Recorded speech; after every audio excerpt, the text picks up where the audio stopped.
라다 GD. 늦새부터 쏟아다 멋져 이건 중형차 소나타의 이야기 현대자동차가 중형차 말아먹는 중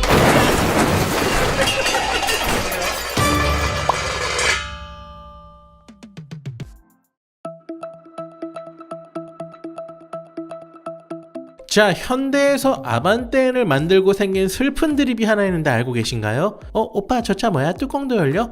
저거 내 아반떼 안 하고 200만원 밖에 차이 안 나는 거야. 속도도 내 차보다 훨씬 느려. 그럼 200 못해서 저걸 사야지. 오빠 진짜? 그렇습니다. 최고급이고 고성능이고 뭐고 좌우지간 아반떼를 그 돈 주고 살 바엔 오픈카를 사는 게 더 낫지 않냐는 보편적이면서도 단편적인 시각의 슬픈 드립이죠. 그런데 지금으로부터 약 35년 전 아반떼 N과 비슷하게 여보 억울하게 욕먹던 차가 있었어요. 바로 오늘의 주인공 85년 최초로 등장한 소나타 1세대였습니다. VIP를 위한 승용차 소나타. 이 VIP용 자동차라는 말은 허세가 아니었어요. 무려 35년 전 국내 최초로 크루즈 컨트롤 기능을 탑재한 것도 부족해서 국내 최초 파워시트, 국내 최초 전동식 사이드미러, 국내 최대 배기량 2000cc 시리우스 엔진을 얹은 당대의 최첨단 자동차였습니다. 심지어 유럽 자동차에나 달린다는 헤드램프 워셔까지 있었어요. 거기다 뭐 이름부터 클래식 음악 소나타에서 따왔어요. 뭐 베토벤의 월광 소나타 할 때 그 소나타요. 종합예술 자동차 뭐 그런 깊은 뜻이 있었다는데 이렇게 대놓고 VIP를 노리고 만든 소나타를 본 VIP 당사자분들의 반응은 어땠을까요? 도대체 왜 이랬을까? 알고 보니 1세대 소나타는 현대자동차의 중형차였던 스텔라를 업그레이드한 최상위 모델, 즉 스텔라 소나타 트림이었던 겁니다. 문제는 기존 스텔라의 외장에 크롬 범퍼 등을 추가하고 크기도 좀 키워주긴 했어도 뭐 크기도 거의 그대로였고 외관상 변화가 거의 없었어요. 이게 뭐 그냥 스텔라도 85년 당시에는 나름 좀 사는 집에서나 탈 수 있던 중산층의 상징, 부의 상징이기는 했는데 아까 말씀드렸다시피 소나타는 VIP용 최고급 차로 팔았던 차였고 VIP 입장에서는 사람들이 알아보지도 못하는 스텔라 소나타를 살 이유가 전혀 없었던 겁니다. 왜냐? 더 저렴하지만 더 있어 보이고 더 크기까지 한 완벽하게 상용화되는 대체제가 있었기 때문이에요. 바로 대우자동차에서 만들던 로얄 살롱이었습니다. 독일 오펠사의 레코드를 라이센스 생산한 로얄 살롱은 장관급 관용차로 정부에 납품이 되던 장관님 자동차였어요. 자, 그럼 우리 그림 한번 그려볼까요? 스텔라 소나타를 타는 사람이랑 로얄 살롱 타는 사람이 시비가 붙어서 차부심 배틀을 막 한다고 생각을 해봐요. 소나타 차주가 내가 뭐 크루즈 컨트롤도 있고 뭐도 있고 입에 침이 마르도록 신기술을 자랑하면서 부심을 부려봤자 로얄 살롱 차주가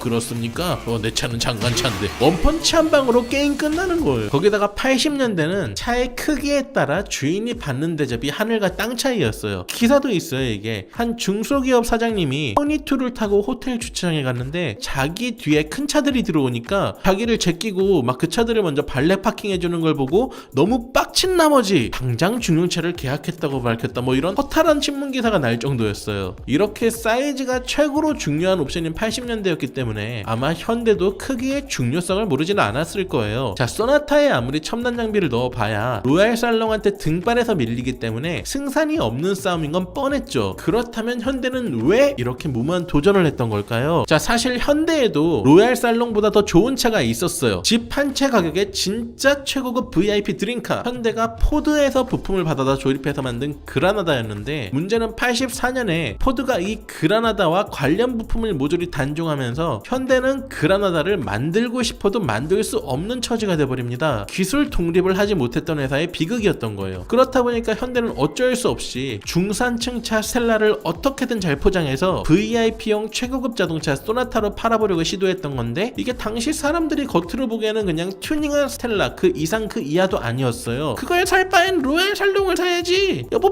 이야? 등짝 스매싱 맞기 딱 좋은 차, 그게 바로 1세대 소나타의 아이덴티티였고 결국 출시하고 얼마 지나지 않아서 소나타는 차, 소나타라고 깔깔리우어진 레파토리가 돼버려요. 이렇게 1세대 소나타, 아니 소나타는 트라우마가 생긴 현대자동차가 자사 자동차의 시읍 발음을 모조리 쌍시옷으로 바꿔 부르게 한 경상도 상남자스러운 업적 하나만 남기고 쓸쓸히 역사 속으로 퇴장했습니다. 하지만 현대는 여전히 칼을 갈고 있었습니다. 자, 뭐 누구나 다 그럴싸한 생각이 있다 처맞기 전까지는 이런 유명한 말이 있죠. 하지만 현대는 반대로 1세대 소나타가 처맞는 동안 그럴싸한 생각을 하고 있었습니다. 비록 소나타가 소나타는 차라고 두들겨 맞기는 했지만 일단 현대의 고급차 라인업을 유지하면서 시간을 벌어준 덕분에 현대가 원기옥을 모았던 거예요. 자, 지금도 전설로 남은 갓그랜저 출시에 성공한 겁니다. 그랜저는 86년 출시와 동시에 순식간에 로얄 살롱을 밀어내고 고급차 시장을 평정했습니다. 88년 올림픽 공식 이전 차량으로 선정되면서 전 세계의 VIP를 태우고 다니는 모습을 온 국민이 보면서 그랜저가 최고 국산차구나 이렇게 각인됐어요. 그리고 이 그랜저의 인기를 등에 업고 소나타의 처절한 복수가 시작됐습니다. 그랜저의 명성, 그 메커니즘 그대로 21세기 하이테크 세단 소나타. 자, 소나타 2세대는 스텔라의 과거를 완전히 버렸어요. 그랜저와 똑같은 기술을 쓴다고 홍보하면서 자신의 과거를 완전히 세탁해 돌아왔는데 그게 가장 잘 나타난 게 바로 플랫폼이었어요. 스텔라의 후륜구동 플랫폼을 버리고 그랜저의 전륜구동 플랫폼을 소나타가 가져왔는데 이게 신의 한 수가 됐습니다. 우리나라는 사계절이 뚜렷하잖아요. 이건 곧 겨울이 되면 눈이 내리고 눈이 내리면 도로가 언다는 걸 의미하죠. 근데 후륜구동 차량은 눈길을 만나면 상대적으로 곤란해지는 경우가 많았어요. 이건 최근까지도 그랬죠. 미끄러운 K빙판길에서는 조향과 구동이 앞쪽에 위치한 전륜구동이 후륜구동보다 겨울에 운전하기가 훨씬 편했고 전륜구동 차량의 실내 공간이 훨씬 넓었어요. 왜냐면 로얄이나 다른 중형차가 사용하던 전방 엔진, 뒷바퀴 굴림 방식은 동력을 전달해주는 크랭크축 때문에 실내 공간을 어느 정도 희생해야 했기 때문이죠. 근데 전륜구동 소나타는 이럴 필요가 없었기 때문에 당시에 존재하던 모든 중형차 경쟁 차종 중에서 가장 넓은 실내 공간을 가지고 있었습니다. 심지어는 상위 차량인 그랜저와 대우의 슈퍼살롱보다도 내부 공간이 더 넓다는 입소문까지 탔는데, 자, 이 장점이 당시 시대상과 맞물리면서 엄청난 시너지 효과를 내버려요. 87년에 민주화 운동과 노동쟁의를 통해 일반 노동자들의 임금이 엄청 증가했어요. 뭐 당시 국민의 50%가 본인을 중산층이라 생각했고 고급 중형차에 대한 수요가 생겨나던 때였는데, 자, 하지만 문제는 예나 지금이나 차를 사는 사람들의 대부분은 사회인이기 때문에 사회생활을 하는데 남의 눈치를 봐야 했다는 거예요. 특히 직장 상사 눈치. 이제 뭐 우리 사장님이 왕년에 이제 비싼 돈 주고 산 로얄 살롱을 모시는데 우리 부장님이 뭐 그랜저 새로 나온 게 좋다고 딱 새로 뽑아하다? 넌 나에게 모욕감을 줬어. 자, 소나타는 이 하극상의 딜레마를 해결해줬습니다. 앞세대 고급 대형차들보다 당장 눈으로 보이는 등발은 조금 작긴 했어도 막상 타보면 실내는 9세대 대형차급으로 넓고 쾌적했던 거예요. 그러면서도 가격은 또 동급 동세대 중형차 중에서 가장 저렴한 축에 속했어요. 실내 공간만 넓은 게 아니라 뭐 미쓰비시제 엔진을 수입해서 당시로서는 최첨단 MPI 엔진으로 가장 우월한 연비를 갖고 있었고, 거기다가 급브레이크를 밟아도 차가 앞으로 쏠리지 않는 안티 다이브 지오메트리 기능까지 탑재한 게 입소문을 타면서 소나타는 비로소 고급 사장 클래식 음악 소나타에 걸맞는 이름값을 하게 됩니다. 가장 넓고 가장 승차감 좋고 가장 경제적이면서도 가장 고급진 중형차, 이렇게 사박자를 완전히 갖춘 소나타는 닉값을 제대로 하면서 국내 최초 북미로 수출한 중형차가 되는 신화를 쓰게 됩니다. 하지만 소나타의 진정한 신화 창조는 이제부터 시작이었습니다.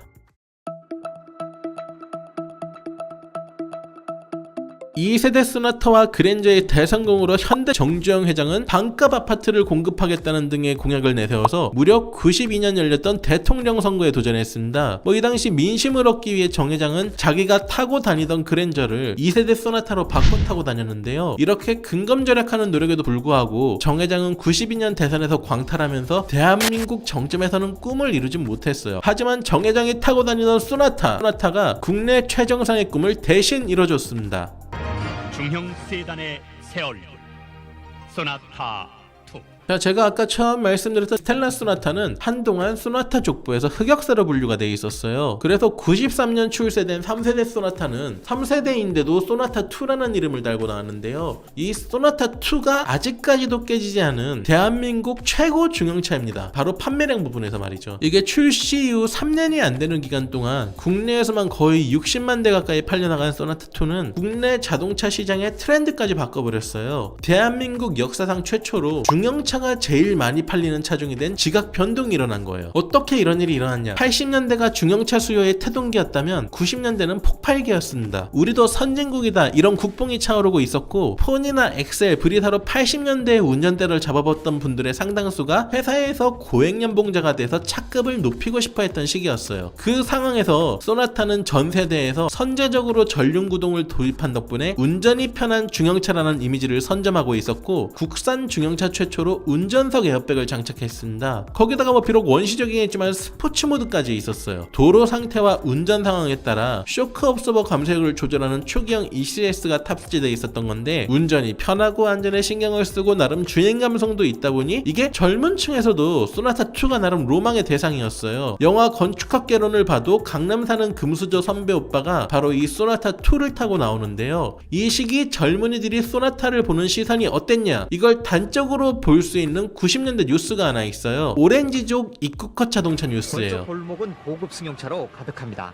소나타나 그랜저는 물론이고 벤츠나 포르쉐. 그렇다고 이곳에 나오는 사람들이 모두 오렌지족은 아닙니다. 프라이드 차에 기껏해야 만원짜리 몇 장 가지고 자신들의 세계를 기웃거리는 사람들은 한낱 촌스러운 낑깡이나 깽족에 불과합니다. 자, 한마디로 압구정에서 야, 다 트라이라도 해볼 만한 최소 하한선이 바로 소나타였다는 건데 아슬아슬하긴 했어도 당시 귀하신 몸이던 외제차에 비벼보기라도 할 수 있었다는 얘기죠. 이게 이미지로만 따지면 이때가 소나타의 최고 리즈 시절이었습니다. 하지만 경쟁사도 바보는 아니었어요. 특히 기아가 로터스와 협업해서 크레도스를 선보이면서 부드러운 핸들링을 강조했는데요. 이게 실제로도 상당한 인기를 얻으면서 소나타2를 턱 밑까지 따라 붙었어. 이젠 어떻게 해야 되죠? 근데 소나타3가 나온 거야. 현대는 꼬인 족보도 한번 정리해줄 겸 소나타3로 이름을 바꾼 페이스리프트 모델을 출시했는데요. 이렇게 세기말을 앞두고 태어난 소나타3는 현대에 참으로 기묘한 괴담을 몰고 온 차였어요. 자, 이 소나타3는 페이스리프트를 하면서 모델명을 바꾸는 이례적인 시도에 걸맞게 정면 모습부터 엄청난 변화가 있었는데 바로 기존의 가로형 그릴을 과감하게 세로로 바꾸고 돌출시켜 강한 이미지를 줬고 특히 헤드라이트가 백미였습니다. 이 원형과 타원형을 조합한 복합적인 형태로 헤드라이트의 조사각과 조사폭을 극대화시켜 야간 주행 시 안정감을 준다는 건 참 좋았는데 이게 모양이 자, 이게 YWCA가 이 헤드램프 모양을 문제 삼아 소나타3 단종을 요구했다는 루머까지 자, 아무튼 이렇게 상남자스러웠기 때문인지 몰라도 상남자의 나라 러시아 모스크바에서 열린 국제모터쇼에서 최우수 자동차에 선정되면서 관심을 모았는데 러시아 형님들만 이 소나타3를 가만히 이렇게 눈여겨본 게 아니었어요. 소나타3가 나온 1996년 이때가 무슨 해였냐면 대한민국 최초로 400점 만점 수능이 시작된 해예요. 근데 그 전년도 수능이 워낙 난이도가 지옥 같았기 때문에 그때 수능 300점만 넘어도 서울대 가는 거 쌉 가는 이런 예상들이 다 나왔어요. 근데 소나타3 엠블렘에 있는 S자 그리고 숫자 3을 떼어서 갖고 있으면 수능 300점 이상을 맞아서 서울대에 갈 수 있다. 이런 출처불명의 무속신앙이 돌면서 전국에 있던 소나타3들이 줄줄이 테러를 당해 오나타로 변해버렸어요. 하도 많이 털리니까 현대가 엠블렘 교체 서비스를 공식적으로 제공하기까지 했어요. 이 황당한 해프닝들이 결과적으로 현대에 득이 됐습니다. 특히 엄청난 경쟁자가 등장한 97년 상황에서요.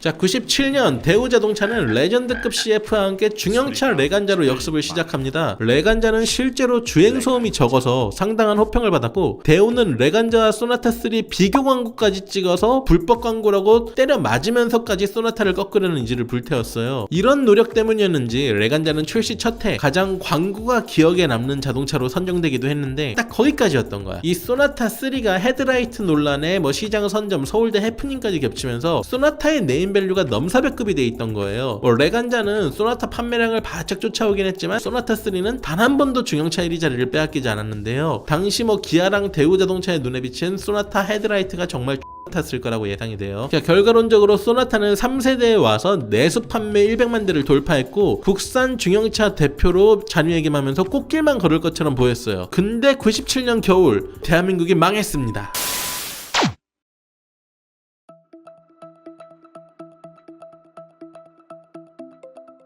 자, 97년 최악의 경제위기가 대한민국을 덮쳤죠. 멀쩡하던 회사가 하루아침에 망하고 넥타이를 메고 출근한 척한 아버지들은 사실은 공원근에서 피눈물을 흘리고 계셨어요. 이렇게 패배감이 가득했던 암울한 시절 EF 소나타가 국산 중형차의 기술 독립을 선언하며 등장했습니다. 비록 6기통 2500cc 모델 한정이긴 했지만 미쓰비시의 엔진을 떼버리고 현대가 자체 개발한 엔진을 사용했던 건데 현대가 스승격이었던 미쓰비시로부터 엔진 독립을 하게 된 자세한 이해가 궁금하시면 저희 차부심 3편에 더 자세히 정리되어 있으니까 참고해주시면 제가 사랑합니다. 땡큐. 자, 아무튼 이렇게 시대 상황이 좋지 않았던 탓에 EF 소나타의 초기 판매량은 좋지 못했지만 그래도 광고 하나는 사람들의 호기심을 엄청 자극했어요. 꿈의 기술로 편안하게 Dream Technology EF Sonata. 지금 봐도 신기한 저 엠보싱 광고는 당시에도 과장 광고냐 아니냐 논란이 많았는데요. 일단 서스펜션에 신경을 쓴 것 자체는 사실이었고 맞았어요. 거기다가 내부 디자인이 지금까지도 회자될 정도로 신선하면서 완성도가 높았는데 베이지 컬러의 가죽 시트와 우드 그레이는 지금 보면 되게 촌스러울 수 있어도 당시로서는 난 차가운 도시남자 하지만 마음만은 따뜻하겠지 같은 고급지고 품위 있는 느낌을 전해줬습니다. 하지만 EF 소나타는 치명적인 약점이 하나 있었어요. 일명 유리미션이라고 불리는 변속기 내구성 문제였는데 EF 소나타에는 현대가 자체 개발한 하이백 4단 자동 변속기가 들어있었는데 이게 이론적으로는 운전자의 주행 습관을 컴퓨터가 기억해서 최적의 타이밍에 변속을 해줘야 했습니다. 근데 운전은 실전이죠. 변속되는 단수 자체가 워낙 적던 것도 있고 당시 기술력의 한계도 있어가지고 고속에서도 저단 기어로 달리는 경우가 잦았고 그 때문에 미션에 피로가 누적돼 폐선되는 경우가 많아 유리 미션이라는 악명이 생겨버렸어요. 거기다가 현대가 꽁꽁 감춰왔던 소나타의 전통적 문제점 부식 문제도 본격적으로 논란이 됩니다. 사실 소나타만의 문제는 아니었어요. 이 시기에 출시된 한국차들의 고질적 문제점이었고 이 부식 문제 때문에 해외에서 한국차는 일본 차보다 강가 방어가 안 됐어요. 그래도 네 차고 내 차고 모든 차가 평등하게 사가 없어지는 한국 내수 시장에서 소나타의 부식 문제는 욕을 먹을지언정 상품성의 문제로 이어지진 않았고 배짱 장사를 계속 이어갈 수도 있었어요. 근데 그러다 제대로 임자를 만났던 거야. 아연도금으로 방청 처리를 한 SM5가 그 이전까지의 국산차와는 넘사벽의 내구력을 보여줬고 소비자들이 차가 이래야지 이렇게 환호성과 함께 환승의 조짐을 보였어요. 왜냐면 SM5가 근본을 알고 보면 94년에 출시된 닛산 세피로 베이스 자동차거든요. 그래도 이게 달리 말하자면 SM5는 일본 자동차, 즉 사실상의 외제차 아니냐 이런 식으로 소비자들에게 읽혔고 중형차 업계 부동의 일이었던 소나타는 비록 한순간이었지만 SM5에게 판매량으로 밀리는 굴욕을 당해야만 했습니다. 딱 일주일 동안.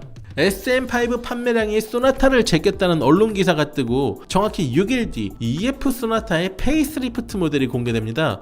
개인적으로 지금까지 나온 모든 소나타 중에 가장 클래식하고 우아한 맛이 있다고 생각하는 차 New EF 소나타입니다. 이 New EF 소나타는 한마디로 정의할 수가 있는데요. 바로 크롬 간지예요. 이게 덩치를 키우면서 그랜저 XG의 크롬 라인과 사이드 몰딩을 가져오면서 소나타 3 때 다는 논란에 휩싸였던 2종 디자인 햄프램프를 다시 도입했어요. 이때는 오해를 사기 싫었는지 각도를 좀 더 세우고 특정 부기의 크기를 더 크게 세워서 이 모양이 표주박형 헤드라이트라고 불렸는데요. 형 그거 아니야. 진정해. 자, 아무튼 이 디자인을 사실 알고 보면 당시 벤츠 C클래스의 전면부 디자인과 상당히 유사했고 그래서 외국에서는 가난한 자의 메르세데스라고 부르기도 했어요. 거기다가 디자인 부분 변경을 한 2003년식 New EF 소나타는 클래식한 멋에 정점을 찍었다고 해도 과언이 아니었다고 개인적으로 생각합니다. 그릴을 다시 가로로 배치하면서 EF 로고가 새겨진 원형 타입 후드 엠블럼을 달았고 리어 어퍼 가니쉬를 달아 강인하고 중후한 인상을 얻었어요. 거기다가 측면 방향지시 등에도 크롬 라인을 넣어서 과거 올드카에 달리던 돌출형 전조등의 느낌을 주는 올드카스러운 멋이 있었다고 생각해요. 저는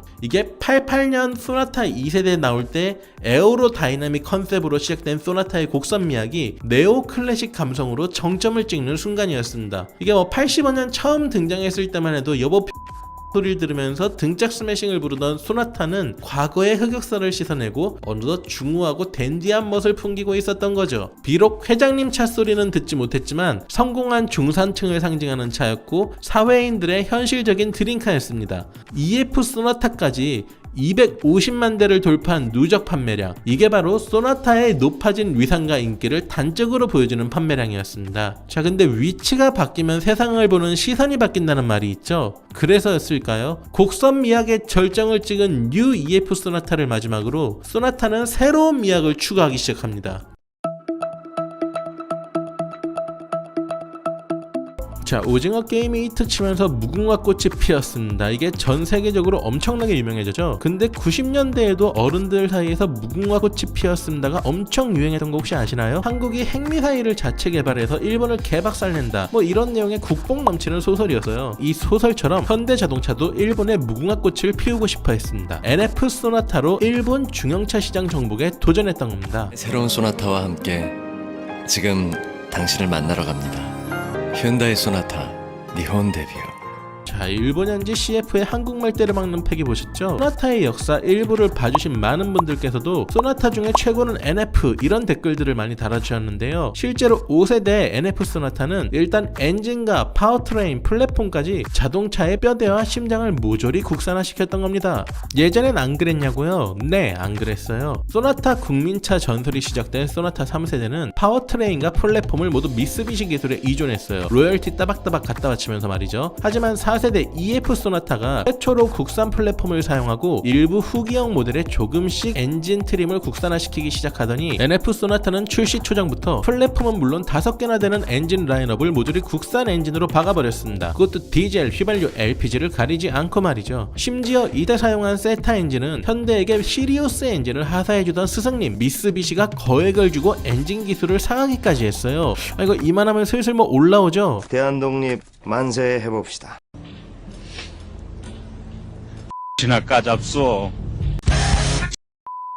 야, 이게 국뽕이 그냥 철철 넘쳐 흘렀으면 좋았을 텐데 아무래도 미숙한 부분이 있었던 것도 사실이었어요. 구입한 지 8개월에 주행거리가 9,000km인 한 NF 소나타. 엔진을 분해해봤습니다. 엔진 내부의 밸브 주변에도 시커먼 그을음이 엉겨붙어 있습니다. 이런 현상은 엔진 내부에서 연료가 불완전 연소되기 때문이라는 게 전문가들의 얘기입니다. 일정 속도의 주행에서 순간적으로 연료 분사량이 급격히 변하는 현상은 몇 초마다 계속 반복됩니다. 심지어 LPG 모델은 운행 중 차량이 멈추는 치명적인 결함이 발견돼서 조기 리콜의 굴욕을 겪기도 했었습니다. 그래도 초기에 엔진 결함 이슈를 해결한 뒤로는 EF 소나타의 유리 미션과는 차원이 다른 변속기 내구력을 자랑했고, 직분사 인젝터가 없는 초기형 세타 엔진은 제원상 출력은 조금 약해 보여도 실제로 몰아보면 정숙성이 좋고 승차감이 우수했습니다. 거기에 W10번 전륜 서스펜션과 푹신하고 빵빵하게 가득 채워놓은 시트, 소나타 역사상 마지막으로 사용된 유압 스티어링은 지면의 상태를 아날로그하게 손끝으로 바로 전달해줬고, 지금 보면 좀 구시대적인 조합이라 여겨질 수 있지만 그야말로 성숙한 여인의 매력, 아니 성숙한 승차감의 매력이 뭔지 직관적으로 느껴지는 조합이었어요. 중년을 사로잡는 성숙한 매력, 이게 바로 과거 소나타 돌풍의 핵심이었고, 실제 소나타는 부장님 나이대인 40대 이상의 중년에게 사랑받는 차였습니다. 그래서 그런지 CF도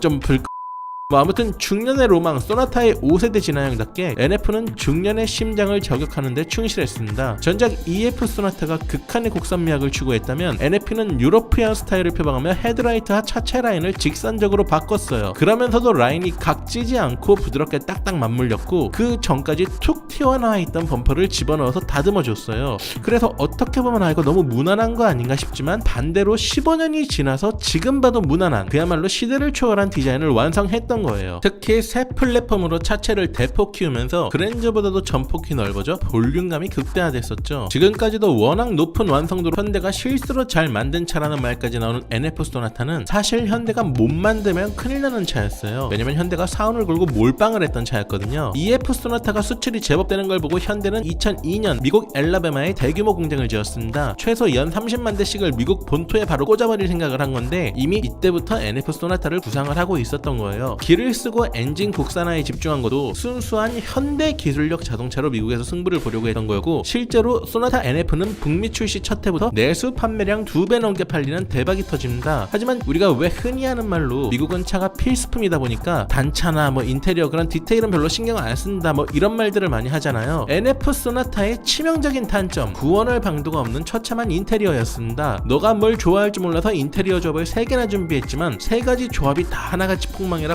걸을 타선이 없었고 매장 앞 지나가다 외장 보고 혹해 계약 물어보던 사람도 차 문 열고 내부를 보더니 도망가더라 뭐 이런 카드라까지 있어서요. 다행히 페이스리프트 모델인 트랜스폼에서 내부 디자인을 싹 갈아치우면서 호평을 받았고 덤으로 고질적 문제였던 부식까지 해결했습니다. 무엇보다도 지금까지도 NF 소나타를 회자되게 한 전설의 기술이 있었어요. 바로 후륜 조향 서스펜션이었죠. 현대에서 NF 뒤로 후륜 조향 서스펜션 도입된 차가 G90이었는데 말 그대로 시대를 앞서가도 10년은 앞서간 기술이었던 거예요. 자, 기세를 몰아서 일본 시장에도 도전장을 던졌는데 한국 드라마 겨울연가가 일본에서 겨울 소나타라는 제목으로 한류 붐이 일었던 게 큰 이유 중에 하나였어요. 하지만 당시 한류 팬이었던 일본 주부층은 중형차의 주된 구매층이 아니었고 일본은 도로나 주차 규정 때문에 경차가 훨씬 더 인기가 많은 지역이기 때문에 일본에서 소나타의 결말은 2008년에 재고 땡 처리하고 빤스라는 슬픈 결말로 끝나버리고 맙니다. 뭐 그렇긴 해도 NF 소나타는 6년 동안 158만 대가 팔리는 히트 상품이었고 특히 북미에서는 매년 10만 대 이상 팔려나갔습니다. 문제는 현대가 이렇게 날고 기었는데도 도요타 캠리는 미국 시장에서 연간 40만 대 이상 팔리면서 10만 대가 팔린 소나타와는 여전히 격이 다른 클래스의 차이가 뭔지 보여주고 있었습니다. 그래서였을까요? 현대는 NF 소나타를 출시한 직후부터 도요타를 꺾기 위해 이미 후속 모델 개발을 준비하고 있었습니다. 대자연의 기운을 받아가면서 말입니다. 자, 여기 대남자가 있습니다. 좋은 놈, 나쁜 놈, 이상한 놈이죠. NF 소나타의 후속 작업이 슬슬 가시화되고 있던 2008년 개봉한 영화 놈놈놈입니다. 좋은 놈, 나쁜 놈, 이상한 놈 명배우들의 명연기와 더불어서 만주 웨스턴 장르를 재해석한 신선함 덕분에 엄청나게 흥행을 했던 영화죠. 그런데 1년 뒤 2009년 현대가 신형 소나타로 기성 장르를 재해석해내는 건 물론 좋은 놈, 나쁜 놈, 이상한 놈 1인 3역을 완벽하게 소화해냈다면 믿으시겠습니까?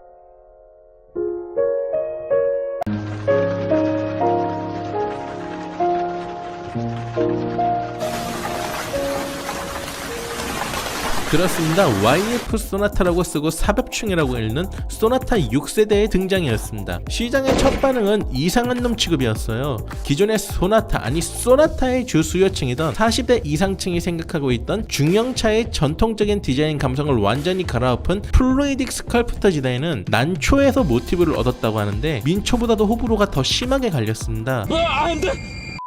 3분할된 라디에이터 그릴과 세로로 떨어지면서 모아지는 전면부 라인 탓에 국내에서는 삽입충 소리를 들으며 이상한 놈, 이상한 차 취급을 받았었죠. 거기다 전 세대에서 혁신적이라고 평가받은 후륜 주행 시스템이 삭제되고 푹신한 주행감이었던 WC1 서스펜션을 주행 성능이 좋지만 저렴하고 단단한 맥퍼슨 스트럿으로 바꾸는 바람에 현대가 원가 절감에 미쳤다 이런 비난까지 사고 있었는데요. 그 와중에 국내 중형차 시장에 초대 K5가 등장하면서 점유율이 떡락하는 굴욕까지 겪어버렸어요. 하지만 해외의 반응은 전혀 달랐습니다. 특히 미국에서는 출시 첫 해 잘 팔렸다는 LF 소나타보다도 2배 가까이 판매량이 떡상했어요. 어째서였을까요? 일단 성능에서 의외로 긍정적인 변화가 제법 있었어요. 볼보, BMW, 폭스바겐에서나 쓰던 핫 스탬핑 기술로 차를 만들어 미국과 한국의 안전검사에서 전환목 최고 점수를 받아내면서도 무게는 줄여 좋은 연비를 가지고 있었습니다. 또 4단에서 6단으로 업그레이드된 변속기 또한 연비와 저속에서의 반응성을 높여줬고 댐퍼와 스프링을 단단하게 세팅해 안락함은 줄어들었지만 대신에 그만큼 주행이 경쾌해졌어요. 하지만 미국 시장 대성공의 가장 큰 이유는 탐욕충 디자인 때문이었습니다. 소나타가 그렇게 제끼고 싶어하던 도요타의 캠리를 만든 사나이 도요타의 부수석 엔지니어 나카오 도시히로는 2014년 YF 소나타처럼 파격적인 디자인의 신형 캠리를 출시하면서 이렇게 소나타 YF를 회상했습니다. 쇼나타 쇼커는 2009년 YF 출시 이후 도요타 개발팀 사이에서 회자된 신조어였다. 굉장히 과감하고 앞선 디자인이었습니다. 무슨 얘기냐, YF 소나타 이전까지 중형 세단은 가족 태우고 무난하게 타기 좋은 차, 즉 승차감과 정비성, 내구도만 좋으면 디자인은 그냥저냥 무난하면 오케이인 게 암묵적인 국룰이었어요. 하지만 난 그런 거 몰루? 하면서 시장에 등장한 YF 소나타의 디자인은 그야말로 중형차계의 컬처 쇼크였습니다. 중형차에도 감성이 부여된 디자인이었고 이 감성이 호불호가 갈릴지언정 구매력이 생기고 있던 새로운 고객층, 바로 젊은 층에 어필 어필할 수 있었던 거예요. 북한산 등산 룩북이 과거에는 뭐 발수성, 보온성 이런 기능성만 따졌다면 요즘 들어서는 뭐 호불호는 좀 갈릴지언정 한결 패셔너블하고 바람직하게 변해가고 있는 것처럼 말입니다. 실제로 이 YF 소나타를 기점으로 소나타의 20대 구매층이 유입이 되기 시작합니다. 90년 전통의 미국 자동차 전문지 카앤드라이버는 창간 이래 최초로 현대차를 올해의 베스트 10 자동차로 뽑을 수밖에 없었다. 극찬을 아끼지 않았고 삼엽총은 200만 대 가까이 팔려나가면서 역대 최대 판매량을 자랑한 소나타, 그러니까 좋은 놈 취급을 받았습니다. 이렇게 디자인으로 이상한 놈 취급받았지만 역대 최다 판매량으로 좋은 놈인 걸 인정한 YF 소나타. 근데 아직 하나가 남았죠.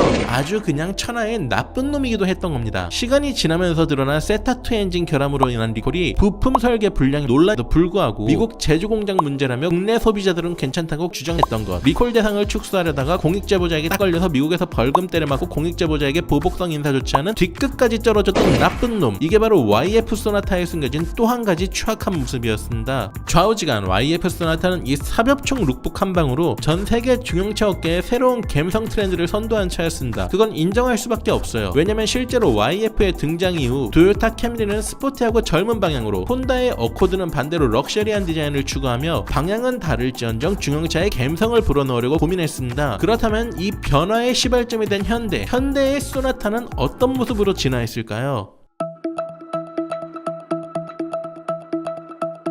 YF 소나타는 역대 소나타 중 가장 성공했고, 소나타는 그 어느 때보다 세계에서 주목받고 있었죠. 현대는 결정해야만 했습니다. YF 소나타의 후속작도 파격적인 감성 세단으로 승부할지 아니면 과거의 안정적인 중형 세단 컨셉으로 돌아갈지를 말입니다. 현대의 선택은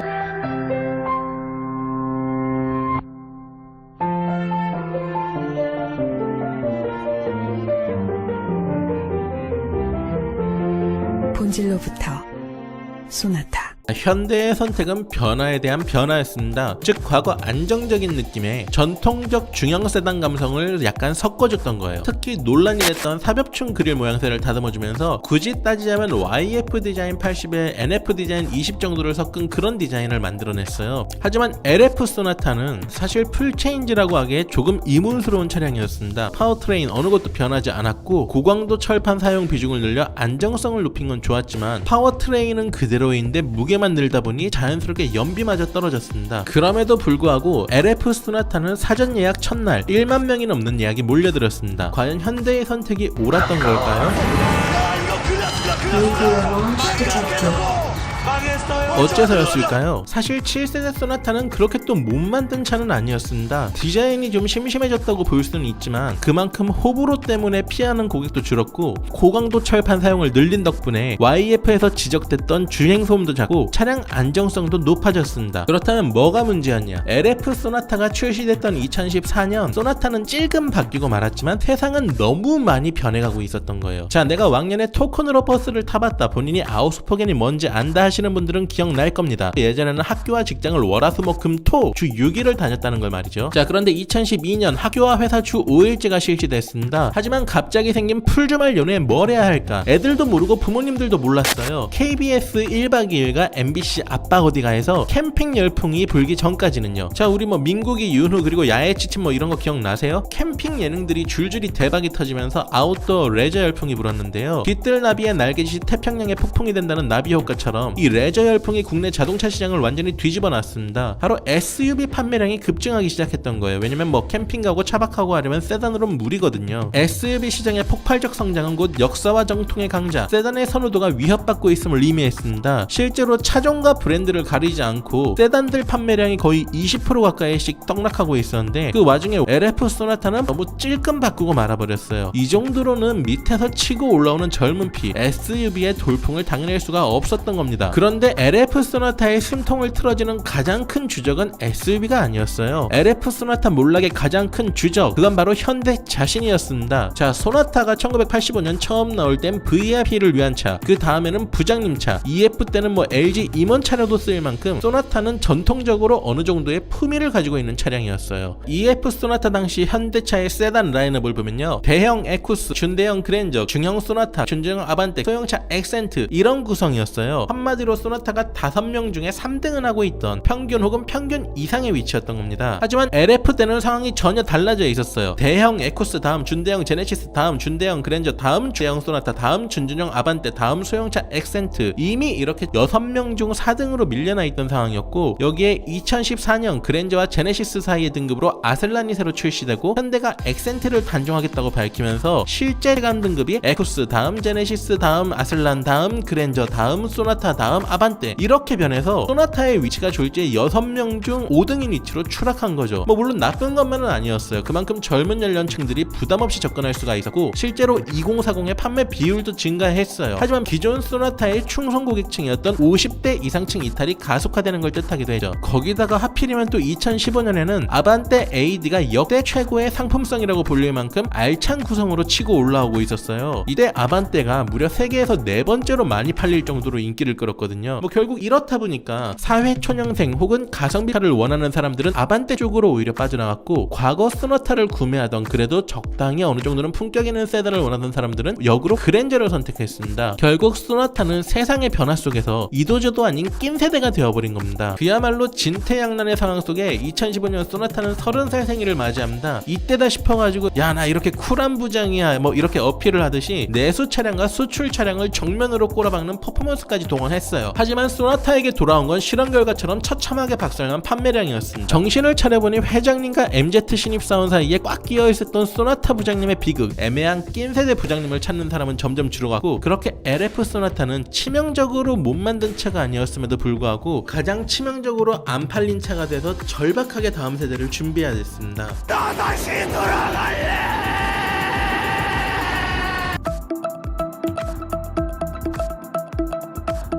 흔한 클리셰가 있잖아요. 잘 풀리고 성공만 경험하던 사람일수록 실패를 받아들이지 못하는 그런 클리셰. 멘붕이와 버린 우리 소나타 부장님은 결국 넘어서는 안 될 강을 건너고 맙니다. 아니 이게 강에 뛰어들었다고 표현하는 게 더 맞겠네요.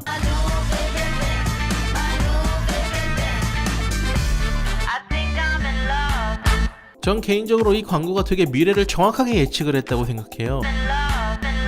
들으셨죠? 소나타가 헬로 갔거든요. 예전에 금잔디동산의 매기가 주상복합 둥지 틀고 사는 게 현실적인 만큼 소나타 8세대는 초현실적인 매기 디자인으로 돌아왔습니다. 변화를 거부했다 망했던 LF 시절의 트라우마였을까요? 뭐 파격은 파격이었어요. 파멸적인 판매량 부진을 겪었다고요. 출시 직후 딱 한 달 빼고는 똑같이 파워트레인과 플랫폼을 공유하는 동생차 K5를 상대로 처참하게 발려버립니다. 사실 소나타 입장에서는 이게 되게 억울할 법도 했습니다. 같은 중형 세단인데 내부 편의사항은 소나타가 오히려 훨씬 더 좋았거든요. 뭐 나파 가죽 시트, 리어 전동 커튼, 뒷좌석 폴딩까지. 거기다 소나타는 덩치를 거의 그랜저급으로 키웠고 편의 장비는 그랜저를 추월할 정도로 풍성했어요. 뭐 능동 안정 기술이 전등급의 기본, 전등급 에어백 9개. 이 정도면 어디 가서 중형차로는 안 꿀리거든요 진짜. 근데 문제는 결국 디자인이었습니다. YF, LF를 거쳐 2040, 특히 그 중에서도 2030의 젊은 청년층들이 소나타의 고객으로 신규 유입이 되고 있기는 했지만 소나타는 여전히 중장년층이 가장 큰 수요층이었어요. 젊은이들이 보기에도 호불호가 갈릴 이 매기 디자인을 소나타의 전통적인 수요층이 감당하지 못했던 겁니다. 그렇다면 젊은 층의 반응은 어땠을까요? 소나타 살 바엔 K5를 사야지!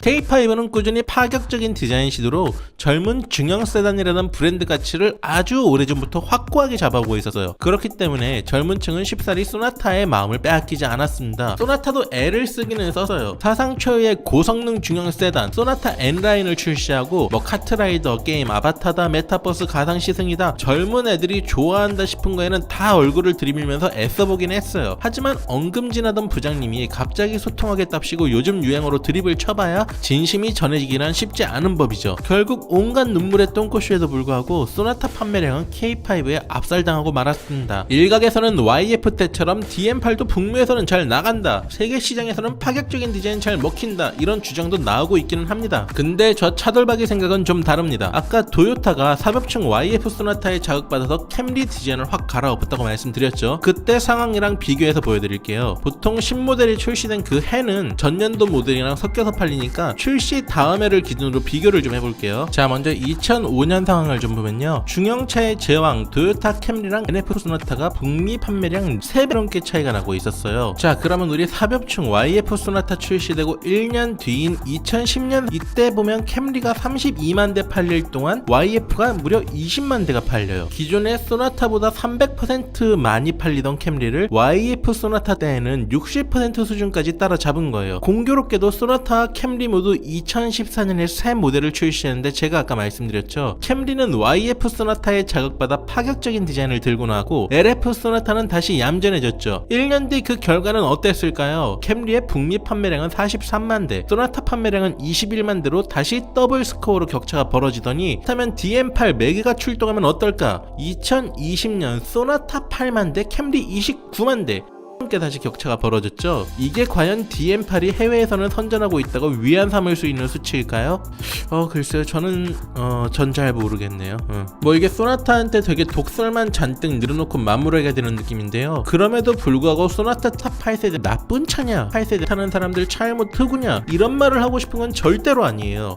참신한 시도가 많이 들어간 중형차거든요. 특히 엔진 밸브가 열려있는 시간을 그때그때 다르게 바꾸는 가변 밸브 듀레이션 시스템은 세계 최초로 상용화에 성공한 기술이에요. 엔진 출력과 연료 효율성을 높이고 배출가스는 줄인 나름 획기적인 기술을 또 탑재하고 있거든요. 거기다가 뭐 편의사항 구성 좋은 거 아까 말씀드렸고 디자인도 호불호가 갈릴 수는 있을지언정 적어도 나이 들어 보이고 개성 없는 디자인이 아닌 건 분명해요. 이거는 많이들 동의하실 거예요. 그렇다면 사람들이 왜 이렇게까지 소나타를 외면했을까? 자꾸 일본차 타령에서 마음이 좀 찝찝하긴 한데 이 답도 어쩌면 캠리에 있지 싶어요. YF 소나타 보고 충격 먹어서 도요타 캠리가 그 이후로 디자인이 완전 거의 미쳤다시피 할 정도로 파격적으로 변했어요. 그래도 꾸준하게 잘 팔리고 있거든요. 적어도 젊어진 중형 세단이라는 새 브랜드 아이덴티티를 꾸준히 밀어붙인 덕분에 북미 시장의 소비자들을 설득하는 데 성공한 결과라고 봐요. 문제는 소나타의 경우에는 YF, LF, DM8로 이어지는 과정에서 파격, 무난, 파격 이렇게 소비자랑 밀당을 주고받으면서 소나타가 가진 전통적인 브랜드 가치를 이도저도 아닌 모양새로 스스로 망가뜨렸기 때문에 사람들이 거부감을 가진 것도 컸다고 봐요. 이런 명은 있어요. 사업을 100% 성공시키는 방법은 없지만 100% 망하게 하는 방법은 있다. 모든 소비자들을 만족시키려고 하는 것이다. YF 소나타를 통한 파격으로 중형차의 새로운 가능성을 개척하고도 LF 소나타에서 타협하며 안전한 길만 쫓으려 했던 소나타. 어쩌면 그랬기에 또다시 변해버린 DM8의 모습에서 소비자들이 느낀 건 파격이 아닌 기만이었을지도 모릅니다. 뭐 아무튼 이렇게 21년이 저뭅니다. 뭐 사람 뜻이 참 뜻대로 안 풀리는 한 해였죠. 코로나도 안 잡히고 반도체 공급도 안 잡혀서요. 소나타 8세대의 팔을 옆으로 눕히면 이렇게 무한대 모양이 되잖아요. 뭐 우리네 인생도 그렇고 소나타도 이랬던 한 해였던 것 같아요. 그냥 이 괴로운 상황이 끝날 기미가 안 보였다 이거예요. 자, 우리 국어 교과서에 보면 수미상관이라고 다 아시잖아요. 최초의 소나타 1세대와 현 시점 최후의 소나타 8세대는 35년의 시간을 사이에 두고 똑같이 망한 소나타라는 공통점이 있습니다. 한 가지 재미있는 공통점이자 차이점은 1세대 소나타는 VIP 자동차 흉내를 내다 망했다는 거고 8세대 소나타는 젊은 차 흉내를 내다 망했다는 거죠. 하지만 8세대 다음 9세대의 숫자 9, 저는 이 숫자 9의 모양이 탈출을 의미한다고 봐요. 삽질하며 공전하고 있다가 스윙바디로 날아가는 모양새다 이겁니다. 과연 내년 이맘때쯤 우리는 풀체인지 9세대 소나타 앞에서 8세대 소나타의 흑역사를 젊은 날의 과거로 넘어가 줄 수 있을까요? 지금 이 시간에도 소나타를 개발 중인 현대 연구진분들께 기대를 걸게 됩니다. 왜냐면 소나타는 아직까지 박물관보다는 도로가 더 어울리는 차량이라고 생각하기 때문이죠.